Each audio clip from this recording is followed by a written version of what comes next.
Hello, everyone, and welcome to another episode of 1923 Main Street. Home of the Disney Travel Podcast with the latest Disney travel news. We are your hosts. I am Mike Bello-Braddock. And I'm Amelia Bello-Braddock.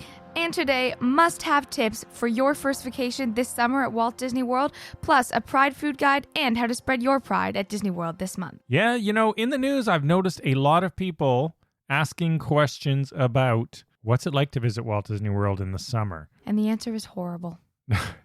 The answer is not horrible because we go every single summer, sometimes twice. So we spend many, many weeks at Walt Disney World in July and August.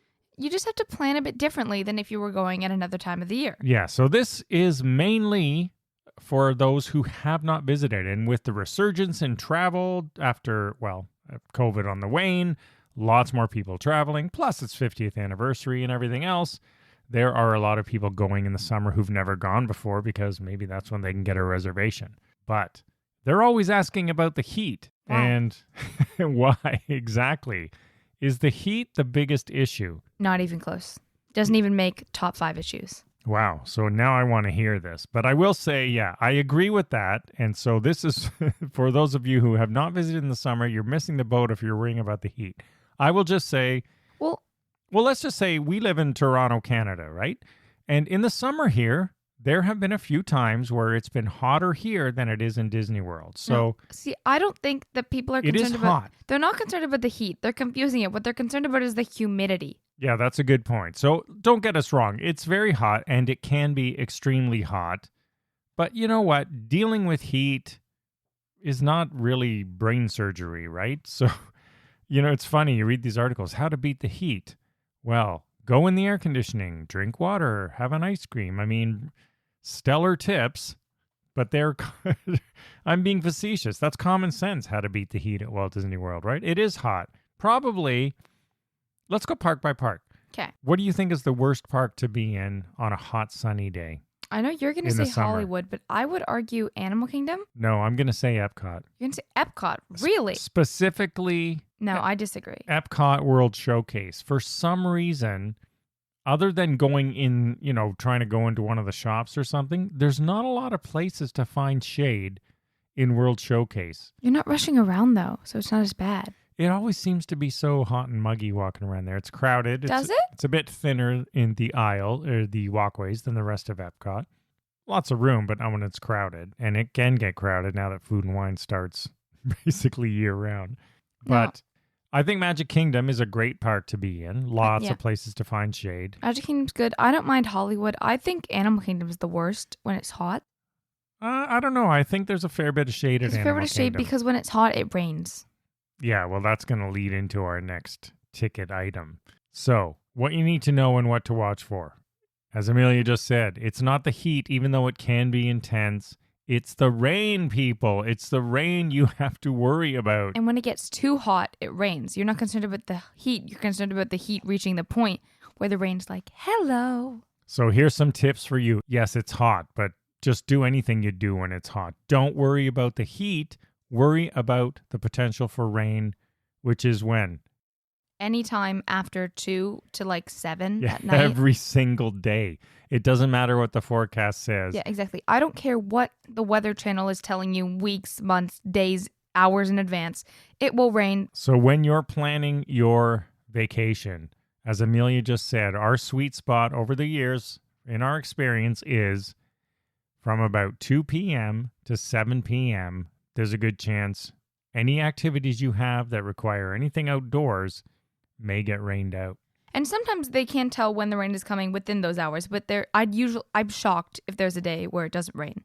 There are the odd ones, but if you have a whole schedule that's packed full and you have a whole bunch of really fun things you want to do. Especially if you do it multiple times within your week in the afternoon. Even last summer. For example, we went to play foot golf last summer at Magnolia Course. Great fun. First 3 holes maybe? Yes, but then what happened?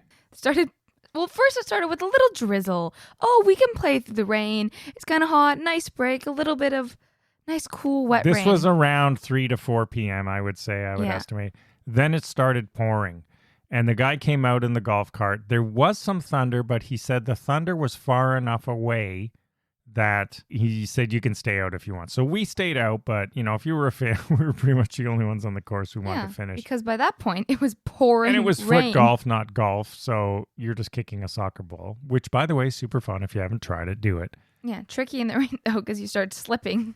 But there's a good example. That could have been rained out if there was thunder, which has happened to us at other times. They'll shut the course down and you won't be able to play at all. Also consider standing for transportation. Like, really pay attention, because we've also been caught in parking lots waiting for trams, or there was no tram and they were building Skyliner in the summer and you had to walk. And of course, the skies opened up again, late afternoon, early evening. We've canceled plans, etc., etc. It's all to do with the rain. So, and a lot of places do not have covered bus stops as well if you're sitting out there. Yes. And sometimes the covered bus stops don't even matter, because sometimes it's a driving rain. Yeah. And it comes in on an angle. So it's not the heat, people. It's the rain you need to worry about. So take a look. Don't not go because of this. We're just saying. No, but also plan for the rain, because let's say it only rained for like 5 minutes. Well, now you're stopping wet. Yes. And so now you have to wait to dry. Or you get on a Disney bus. And let me tell you, if you want to know what a popsicle feels like, get soaked in hot, humid Florida rain and then get on a bus with the temperature near 0 degrees in the AC. You will freeze. It's craziness. I would almost argue if you rely on Disney buses for transportation from your hotel or wherever you're going, I would almost argue bring like a little sweater. Yeah, I don't like ponchos. So that's my other thing, which I've said on this show before. I don't like being humid inside a poncho. It feels gross to me. It's like being wrapped in saran wrap. So I'd rather just get wet and then dry out quickly. Another tip I have, if it stops raining. Get like those really tiny umbrellas. You can get them from like Shoppers Drug Mart for like less than $20. Or CVS or Walgreens. Yeah, wherever, the really tiny umbrellas that blow up, and so you have an umbrella now, and they fit in your don't bag. Buy them there. Compact. It'll cost you 4 times the price. Yeah. It's a good thing to keep in your bag or bring out on a rainy afternoon. Yeah, the ones that aren't very long, you don't have to carry them around, but they are quite effective. Yeah, and they're easy to store in rides. Yes. In the little ride pouches. And another thing to bear in mind, hopefully it doesn't happen to you, it is hurricane season. And for 2022, we just saw in the news, they are predicting a higher than average number of named storms to blow through. So it's important to keep that in mind too, because unfortunately that can impact your vacation. Yes. We have never directly taken a hit while at Walt Disney World. It's and pretty now you're protected. jinxing us. Yeah, I'm jinxing us for this summer. But we have been close. We have got the warnings. They thought one was going to graze us while we were there. We were staying at the Polynesian at that time, and they said, they gave us the protocol. You will be ordered to lock up in your room and that sort of stuff. So, was there not just a tornado warning the last time we were there as well? They don't get many tornadoes in Florida, so I don't recall that. Anyway, rain is the enemy for your summer vacation, not the heat. Heat you can deal with in many ways. Rain really can put a damper, no pun intended, on your stay. I mean, all that being said, it's still, you can still work around it, and you can still have a successful Disney vacation, even with the rain. Very good point. We're not saying cancel or don't go. It's lots of fun. It's just from 2 till 7, try not to plan anything that is critically outdoors. So if you're planning anything important that involves being outdoors, try to do it in the morning. Your most important things. You may want to look at ride queues too, because in those rainy times, they shut down the outdoor rides, so the coasters and things that are outdoors. I mean, indoor rides will keep running, usually. Yeah. Just a general tip for anyone at Disney World. Sorry, night owls, but everything in the morning. Just generally try to do it in the morning. Yeah, we're morning people. All right, so that is our tips for summer vacation. If you're traveling there for the first time, it's the rain, not the heat. Now let's move on. It's Pride Month at Walt Disney World, and they are celebrating with food. Shocker. Yes, of course. There is yet another foodie guide for June. And some other cool stuff if you like taking selfies against walls and things like that. Let's first jump into how to share your pride at Walt Disney World the non-food way. Yes. So this year, they have a bunch of Pride-themed backdrops for your social media feeds. They're all unique, and they honor the diversity of the community, and there's a bunch of them all throughout. There is a bunch of them, yeah. Throughout the parks. Plus, the Photo Pass people have props. Yes. They have a rainbow umbrella, and things like that. And there are magic shots, where things appear in your hands that you can't see till you get the shot. I don't think I've ever used a prop in a Disney photo pass, so I'd be interested. Yeah, we have. We held a frame and things like that. You and I in the summer held a little sign during the parade. Remember? Stop. It wasn't the summer. Oh, in the spring. That was March. Okay, well, whatever. In March, see, all the trips blur. We go so often, the trips blur.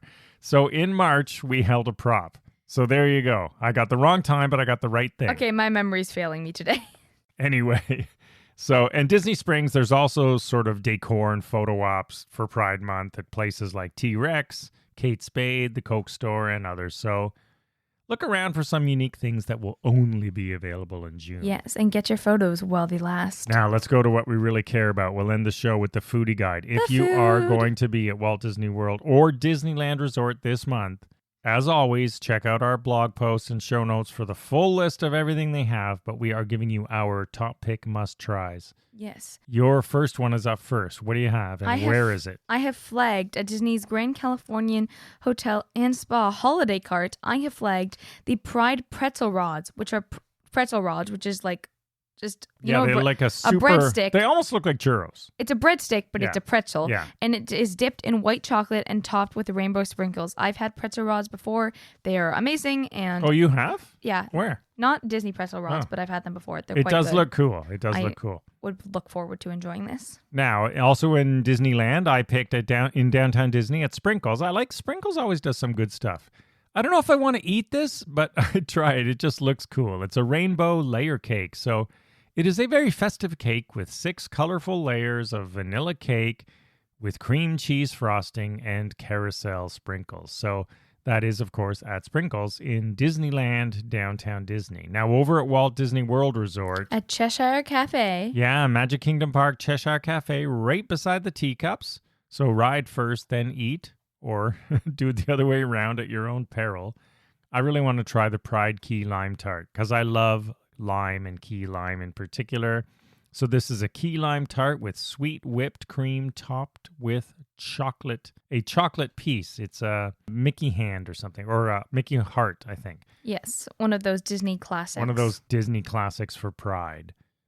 And over in Hollywood Studios at Woody's Lunchbox. Yes, I was also interested in this one. Then tell us what the Pride Lunchbox tart is. I like it because you explain it. Yeah, this is a guava-filled pastry coated in purple vanilla fondant, topped with rainbow sprinkles, sour rainbow candy, and a blue chocolate Mickey.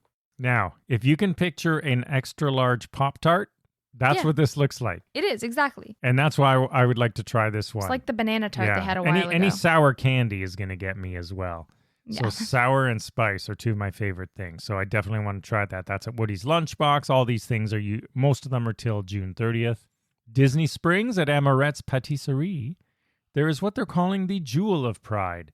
This is, get this, salted caramel butter popcorn mousse. Yes. Dark chocolate chiffon cake. Yes, please. A mix of chocolate-covered pretzel and candy pecan pieces. And white chocolate glaçage garnished with a chocolate ring and a rock candy. There is a lot going on there. All I'm hearing is every single food that I like. I think that one might be for sharing. Yeah, probably. But I would definitely be interested in getting it. All right, to close us out, you have the very last one. And this one is available all across Walt Disney World. This is a bit of a simple one, but I think it is a classic. This is the Mickey cereal treat, and this is a crisped rice cereal treat with rainbow sugar on top. So like a Rice Krispie Mickey-shaped thing. Yeah. It's on a stick, I believe. Yeah, it's on a stick. The Mickey one's on a stick. Yeah, so that is a good classic. If you don't want to try any of these over-the-top ones and you just want a classic Pride treat to munch on, that would be a good one to do. Yes. All right, everyone, that's our show, the news for this week from Walt Disney World and Disneyland. We hope you have an amazing week. Follow along at 1923 Main Street as always. Thank you for listening, and we'll see you again next week. Have a magical day. Bye-bye.